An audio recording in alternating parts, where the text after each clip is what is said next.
Huawei moved early and at speed on Britain's telecoms market. Winning 5G contracts here with an American ally would give confidence to other markets to buy Chinese.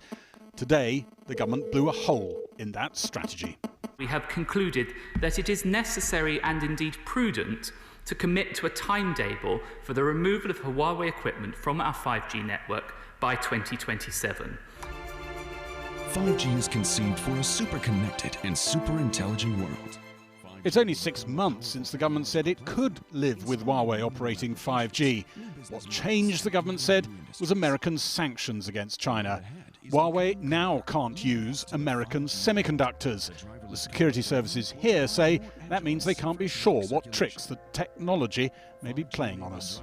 It is a fact that the US has introduced additional sanctions on Huawei, and as facts have changed, so has our approach.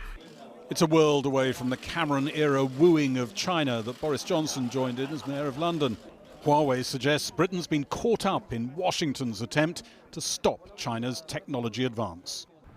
I think the Americans launched a trade war some months, maybe years ago, and it's really a tech war.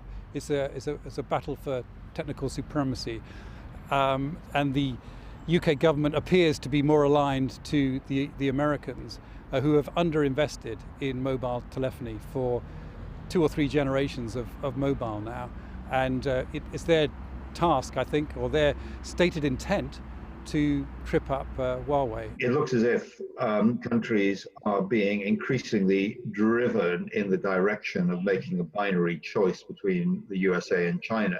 Not a Cold War, but an East-West contest, and one the West could lose.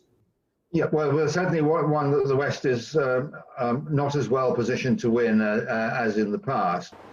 To get a sense how much Huawei kit is already embedded in the UK, meet Peter Clark. He's a transmitter spotter.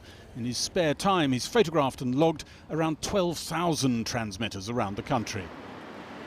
To the far right is Huawei equipment for EE, their 5G as well as their 4G. In fact, specifically, it's the slightly smaller panel on the left of the right installation that is the key part of EE's 5G. Service providers warn the government that getting Huawei involvement in 5G down to 0 at speed could mean coverage blackouts. You look up at these buildings all the time. Do you find this mind-blowing, the idea of getting Huawei down to 0? Certainly in terms of 5G, so much of it is Huawei, and especially in London, in places like Manchester, Liverpool, Birmingham, there's just Huawei 5G everywhere you look. So the government's conceded to companies like Vodafone and EE, who use a lot of Huawei equipment, they can have until 2027 to get down to 0. Some Tory hardline critics of China haven't given up on forcing the government to get Huawei out even quicker. There are lacunae in this statement, some gaping holes. They need to be filled. You know, what are you going to do about Huawei and 4G and 3G? All the things that I've spoken about. What's your hunch?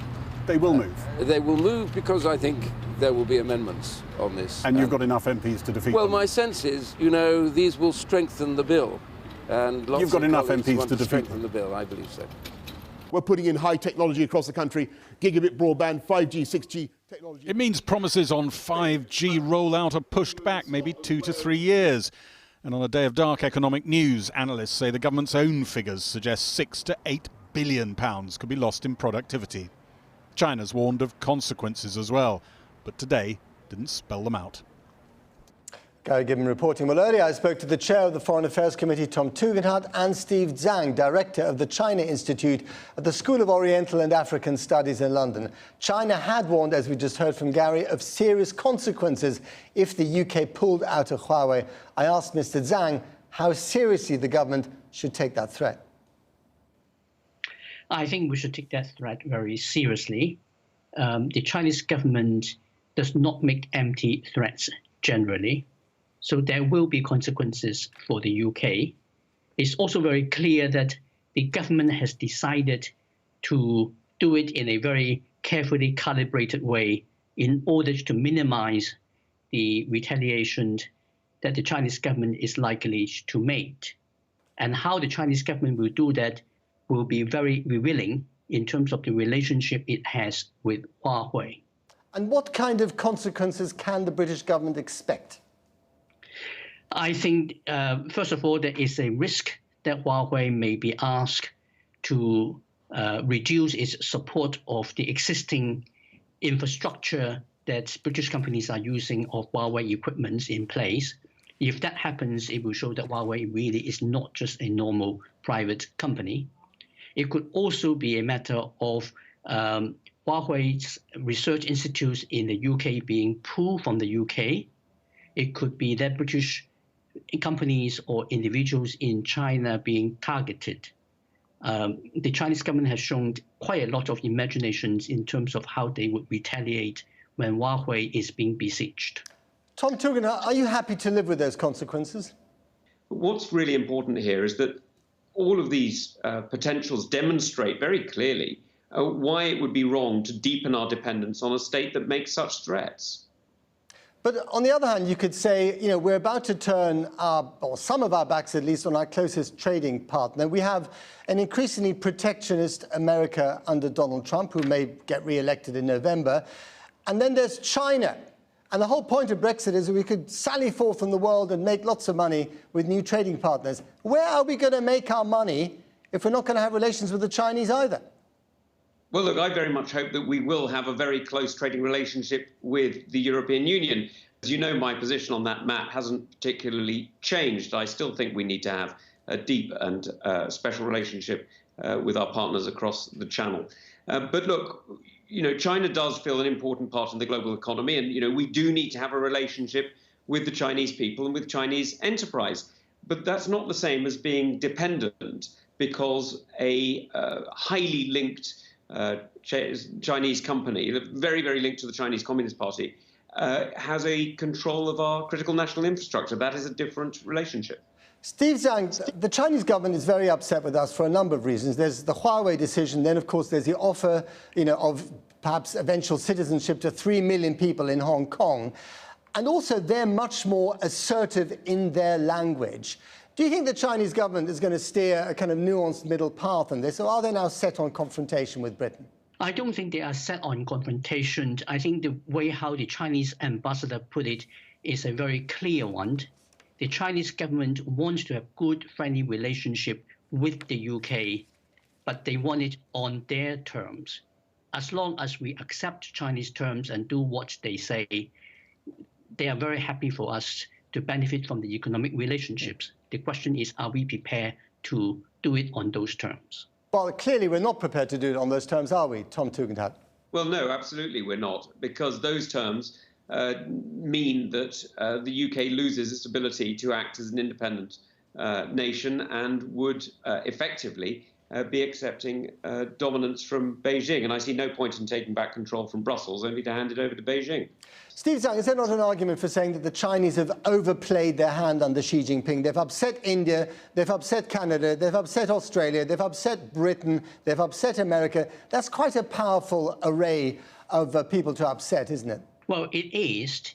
From their perspective, in the short term, they have not overplayed their hands because they are still being very successful in doing what they want to do. Over the longer term, I think it's quite clear that they are overplaying their hands. The fact that they are being so assertive that we have to now think about whether we are defending our core values or whether we go for trade with China is really not something they should want countries like the UK to think about. And UK is not alone in this position.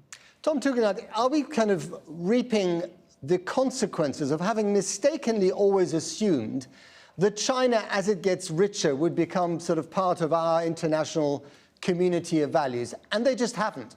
What President Deng Xiaoping used to say was hide your strength and bide your time. And it appears that President Xi has dropped that mantra and instead is revealing his strength and no longer biding his time. So he's forced a wake up that I think many of his predecessors would have advised against. There are some issues the Chinese care deeply about. One of them is in Hong Kong, and of course the other one is Taiwan. Do you think that if this, worst case scenario, the confrontation gets more and more serious, they would be prepared to go to war with either America or, who knows, the West, let's call it that loosely, over those issues? Well, China is prepared to use force to take Taiwan if and when the Chinese government decides the timing is right. So it doesn't even have to require the current state of relationship to get worse for the Chinese government to reach that decision at some stage. Correct me if I'm wrong, Tom Tugendhat, but it doesn't seem as if we're prepared to go to war with China over Hong Kong anytime soon. Well, I think it would be a grave mistake to even envision it. I think what we need to do is we need to build up partnerships with our allies in the region, with Japan, with Indonesia, India, and many others, and make sure that this is not the direction we go down. This increasing belligerence that we're seeing from China is actually causing reactions that I don't think they wish to have. And so I hope very much that what this will do is point out the limits of this wolf warrior and aggressive stance that Beijing has been following, because it's really not helping anyone, least of all the Chinese people.